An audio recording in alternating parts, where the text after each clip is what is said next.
So I believe you are already aware of the papers that are to be presented in this particular session. I must confess that it's quite a ground that our presenters are going to cover, because you start with Gandhi and then Narayan Guru and then a particular movement in Italy and then Catholic interfaith teaching and practice. Needless to mention Gülen's philosophy and practice as the context to each of these interesting interventions. So I'm most interested in sort of being their audience. Usually pre-lunch sessions are a little dull, but my hunch is that we will, as a collective, make sure that today's is an exception. So without any further delay, what I'll do is I'll maybe follow the sequence that we have in the conference booklet. So we will start with Kerim Balci, who's joining us online. So Kerim, you have 15 minutes. I'll be most grateful if you adhere to the time limit. That will save me from sort of playing the villain. I don't want to do that. So if you could just wrap up in 15 minutes, I'll be most grateful. For Mr. Kerim, Wonderful, thank you. Mr. Kerim, I request you if you can share your presentation on the Zoom online with us. That would be quite easier for you to move your presentation now. Thank you. Thank you very much.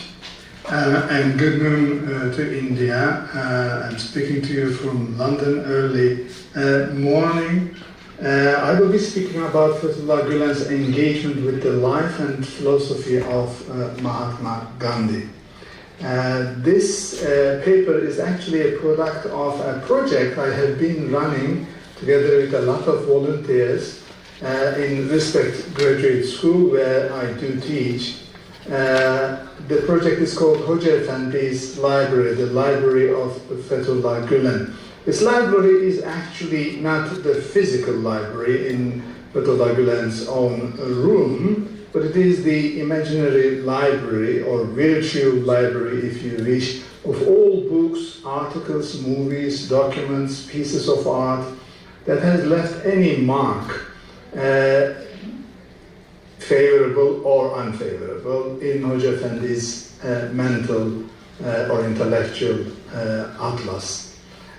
We have been reading and rereading Fethullah Gülen's own writings, deciphering Gülen's conversations, preachings, interviews, and so on, in order to detect traces of quotations in full or partially from any kind of external source.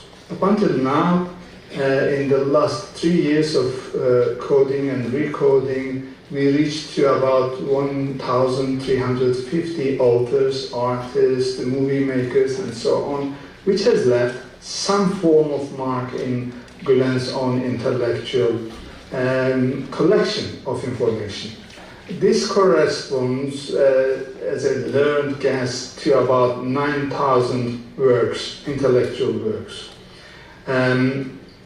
Of course, this doesn't mean Gülen himself read all of these books or watched all of these movies, but he somehow attained information about their content, occasionally reading from anthologies and so on. And at least one of these 9,000 works belongs to Mahatma Gandhi. And at least one more content refers to Gandhi. I will tell whether we can be for sure which book he read.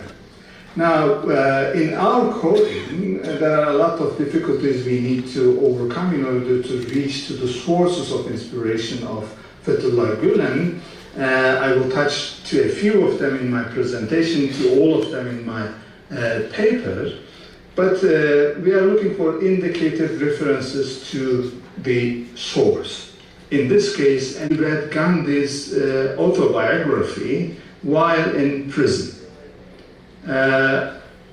And he said this: "I would like to share with you these lines from Mahatma Gandhi's autobiography, written in his own hand which touched me deeply. I will come what the lines from the book were, but we all know that this is referring to one particular book written by Gandhi, and it is an autobiography, or the story of my experiments with truth.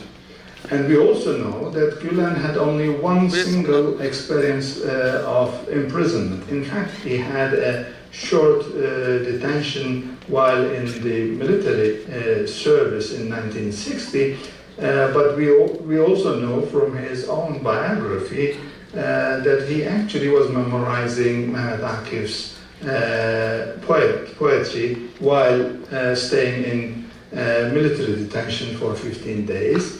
So there is only one chance that Gülen might have read the story of my experiments with truth while in pre-trial detention in 1971.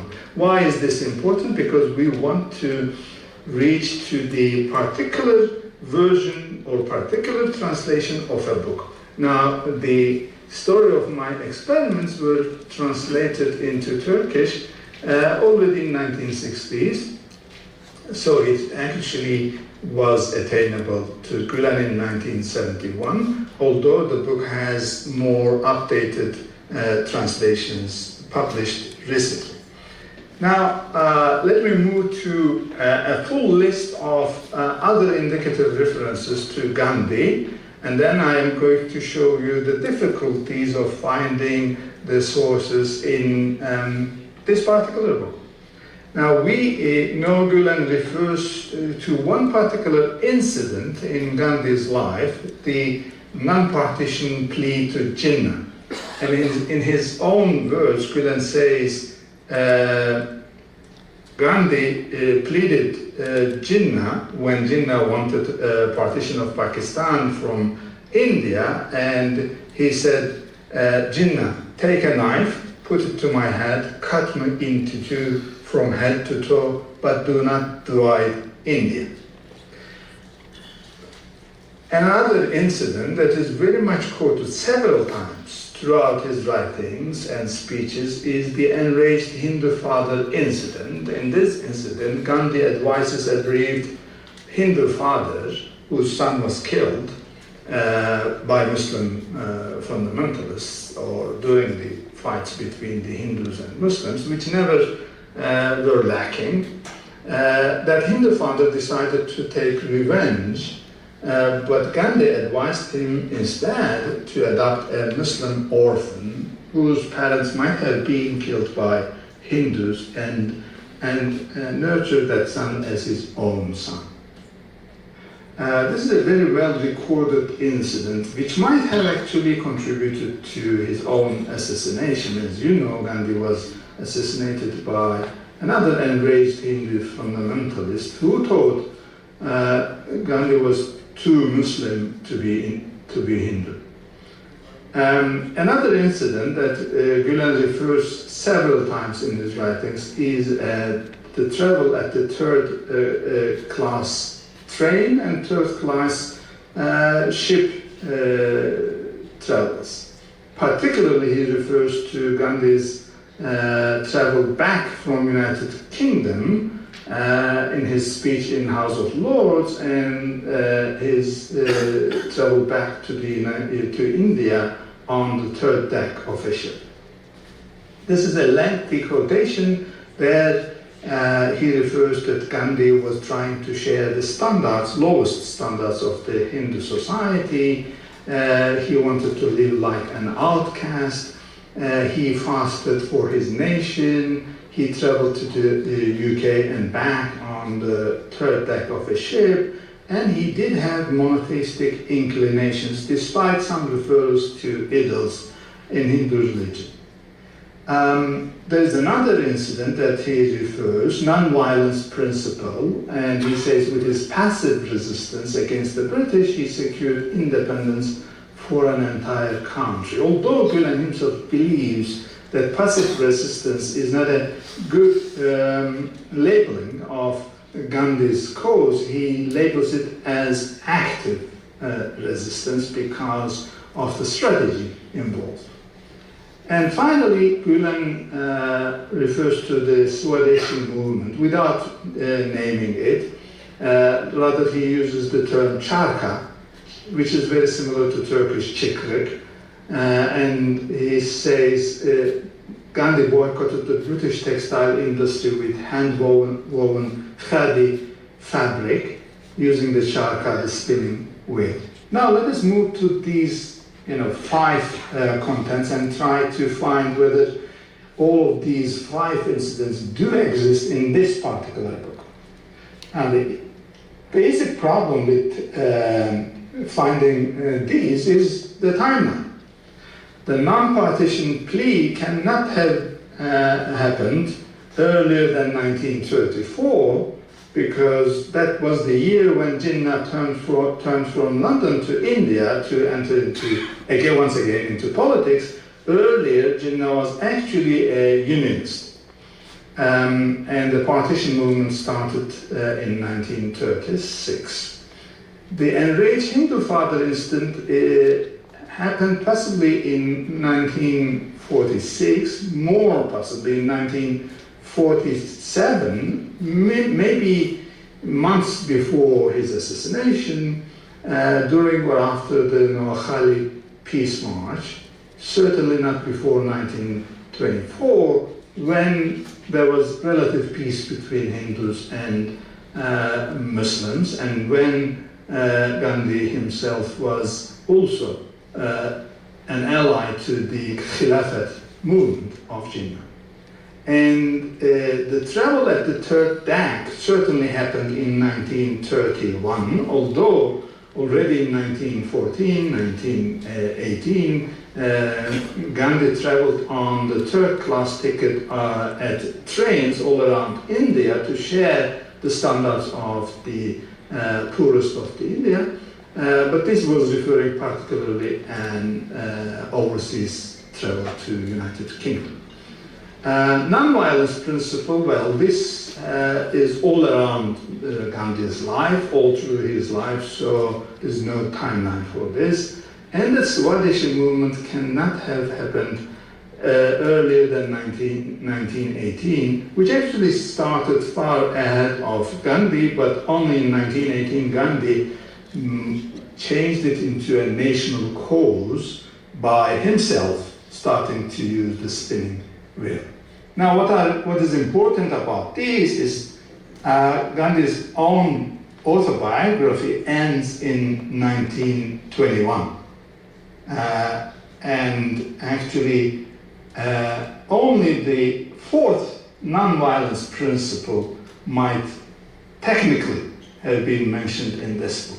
So this clearly suggests that Gülen's information about Gandhi, the majority of his information about Gandhi, are not emanating from his reading of this particular autobiography. So there is a missing book, where we shall look at for the missing book.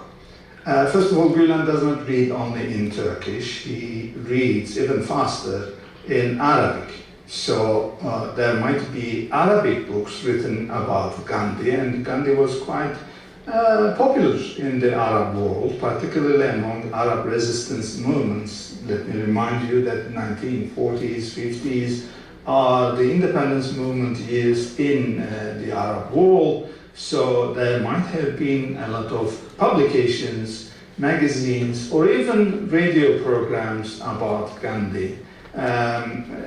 And Gülen was fond of listening to Lebanese, Egyptian, and Syrian Arabic radios while serving in the military in early 1960s. So he might have attained some of that information from non-published sources. But the first possible alternative is to look at books that were already published before 1971. Of course, Gülen might have attained those informations later on, but the first, place to look at was the books that existed already in 1971. Thanks God, Turkey has a national library which hosts all the records of anything published in Turkey in book format, of course. So we have 4 other contenders to be source of information of Gülen.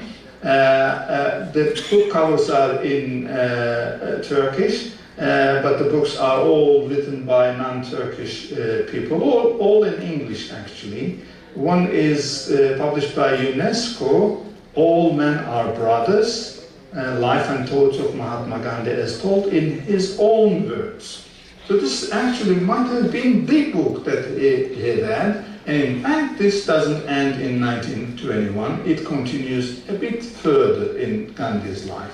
Louis Fisher, The Life of Mahatma Gandhi, actually contains the whole biography of Gandhi. Janet Eaton's Gandhi, the Fighter Without a Sword, and Roy Walker's The Wisdom of Gandhi in his own words, once again, in his own words, but unfortunately this book does not cover the whole life story of Gandhi because it was already published before Gandhi was assassinated.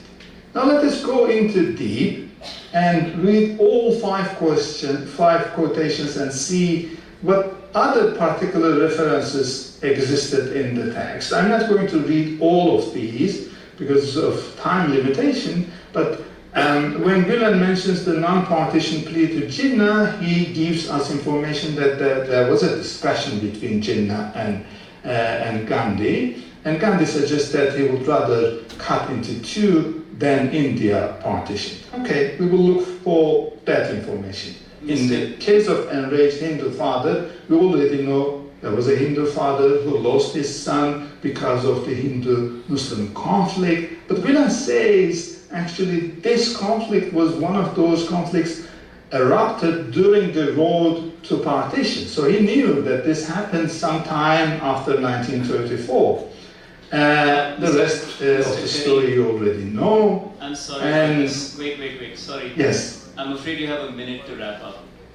Yeah. Okay, let me move to a list of all 5 books, including the autobiography that we mentioned. As you see, none of these informations are covered either one of these books. And actually the best one that covers 15 of 21 references is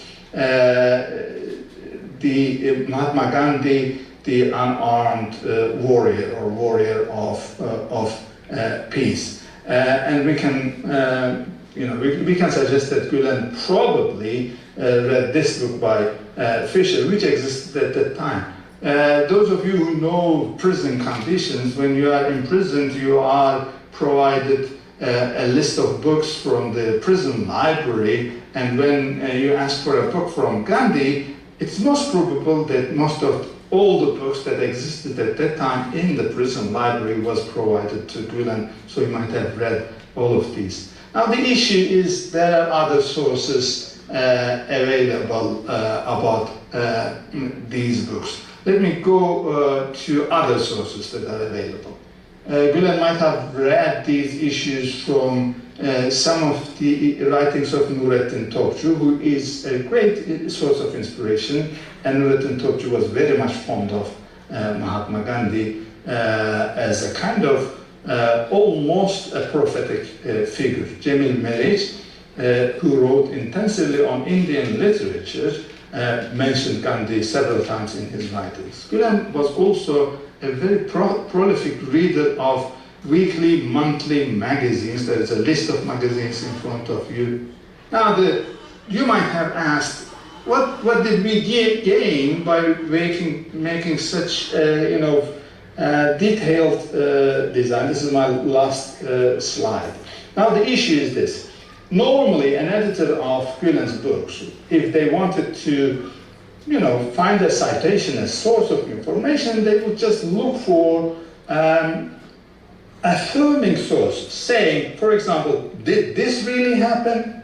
Did, for example, the enraged Hindu father incident took place? And you will find it in online collections of Gandhi's work, that this actually an event that happened. Did Gandhi travel to UK and back on the 3rd deck of a ship? Yes, this is all very well recorded. Then that would be enough for an editor, but not for our Hoca Efendi's library project, because we believe that people do not quote all what they read.